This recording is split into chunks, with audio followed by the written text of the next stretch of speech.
जहां रुद्राक्ष पहनकर नहीं जाया जाता। कितने स्थान है? 5। और रुद्राक्ष को 5 स्थान पर पहनकर नहीं जाते। और रुद्राक्ष के लिए वर्णन किया गया है कि रुद्राक्ष कब कब उतार कर उसको वापिस अभिमंत्रित करना चाहिए।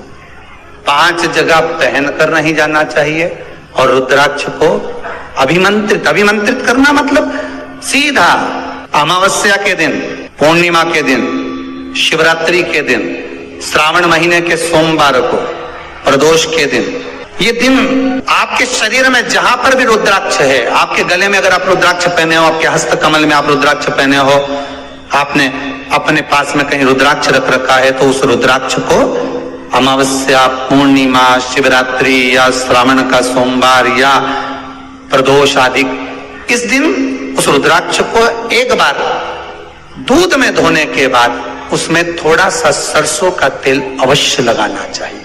क्या होगा उससे? उससे होगा क्या?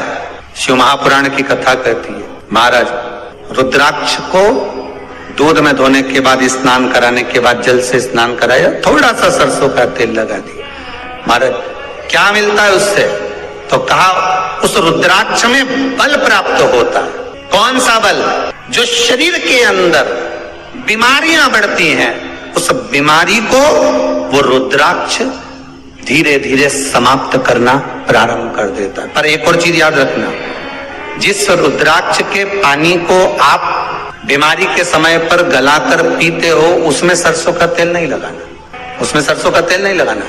उसको तो आप केवल स्नान कराओ दूध से, जल से, और फिर उसको गला दीजिए, उसका पानी आप पीना चालू कर दीजिए। जिसको बड़ी बीमारी होती है उसके लिए कल कथा में वर्णन किया रुद्राक्ष के जल। रुद्राक्ष का जल पिया जाता है शरीर के अंदर से रोग को, बीमारी को हटाने के, रोग बीमारी को समाप्त करने। तब 5 स्थान बता दिए, 5 जगह बता दी, 5 स्थान निश्चित कर दिए जहां पर रुद्राक्ष को पहनकर नहीं जाना। पहला, किसी की मृत्यु वाली जगह पर। दूसरा, जहां पर बच्चे का जन्म हुआ, मृत्यु आदि जगह पर सूतक लगती है, जहां बच्चे का जन्म लगता है वहां सावड़ लगती है।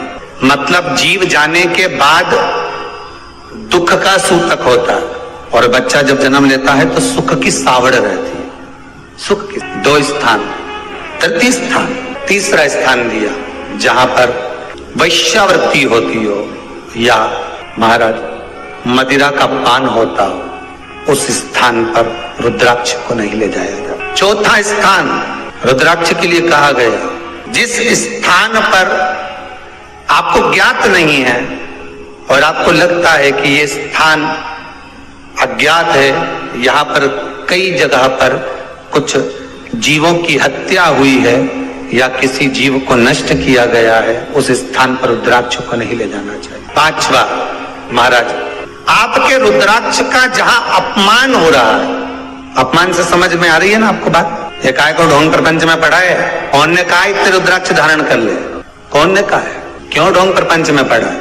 अगर हम रुद्राक्ष गले में पहन लेते और नारी का रजस्वला धर्म आ जाता है, रजो धर्म का समय आ जाता है, वो रुद्राक्ष हम गले में धारण कर रखते हैं, तो वो रुद्राक्ष क्या वो बेकार हो जाता है?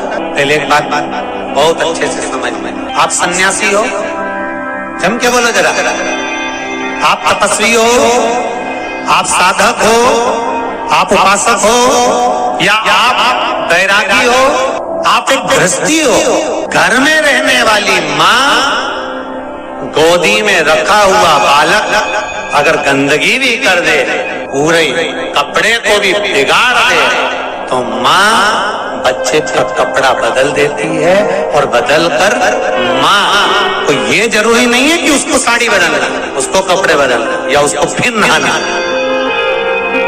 बच्चा जब गोदी में होता है तो माँ की गोद में कितनी बार भी गंदगी कर दे, फिर माँ अपने कपड़े बार बार नहीं बदलती, उसी कपड़े से काम करती रहती है, उसी कपड़े से सेवा करती रहती है, उसी कपड़े से भगवान का पूजन भी करेगी तो भगवान स्वीकार करेगा। क्योंकि मातृत्व के लिए, माँ के लिए, नारी के लिए छोड़ दिया गया है कि तुम और हाँ, आप अगर पूजन करने बैठ रही हो तो आपको ये 7 दिन पूजन नहीं करना। पर रुद्राक्ष अगर आप पहन रहे हो, रुद्राक्ष अगर आप धारण कर रहे हो और अपने जीवन की सार्थकता के लिए स्वीकार कर रहे हो, जैसे तुलसी की माला और रुद्राक्ष की माला गले में पड़ी रहती है, तो ये कंपनी का ट्रेडमार्क होता है कि तुम कौन सी ब्रांड के हो।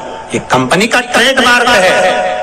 तुलसी की माला पहनकर प्राण छूट गए तो वैकुंठ चले गए, और रुद्राक्ष की माला पहनकर प्राण छूट गए तो कैलाश धाम चले गए। ये कंपनी का ट्रेडमार्क। छोटे रुद्राक्ष की माला, छोटा जो रुद्राक्ष होता है उसकी माला, कैंसर का जो मरीज होता है, अगर वो फर्स्ट स्टेज का कैंसर भी है, छोटे रुद्राक्ष अगर अच्छे हैं, 3 मुखी से लेकर 5 मुखी, 7 मुखी, 9 मुखी, 11 मुखी छोटा रुद्राक्ष मिल जाए, उसकी माला अगर पानी में डाल दी जाए और उस पानी को वो मन का ही डाल दो, उसी का पानी थोड़ा थोड़ा कैंसर के मरीज को सुबह दोपहर शाम श्री शिवाय नमस्तुभ्यम का जाप कर कर, पंचाक्षर ओम नमः शिवाय का जाप कर कर, शंकर शिव का नाम लेकर, महाकाल बाबा का नाम लेकर, विश्वेश्वर विश्वनाथ का नाम लेकर, केदारेश्वर का नाम लेकर, 12 ज्योतिर्लिंग का स्मरण कर कर अगर वो आचमन करना प्रारंभ कर दे तो कैंसर रोग में भी आराम मिलना प्रारंभ हो। केवल आचमन ही नहीं करना है,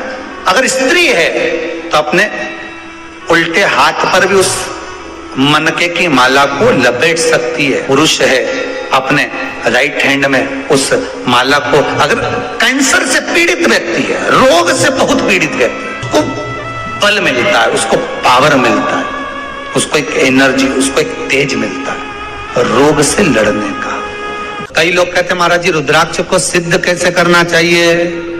तो शिव महापुराण में एक ही उपाय लिखा है, 108 बेलपत्र पर शंकर का नाम लिखकर समर्पित कर दो, या लाल चंदन चढ़ाकर समर्पित कर दो रुद्राक्ष के ऊपर, या उस रुद्राक्ष को आप अभिषेक में समर्पित कर, या उस रुद्राक्ष को सरसों के तेल में रखकर उसको फिर समर्पित शिव जी को कर। रुद्राक्ष को निकाला, शंकर जी के ऊपर रखा, शिव जी के चरणों में रखा, अभिषेक किया, उसको धारण किया। सिद्ध कैसे करना है? तो शिव महापुराण की कथा में एक संवाद बड़ा सुंदर लिखा कि रुद्राक्ष अपने आप में सिद्ध है।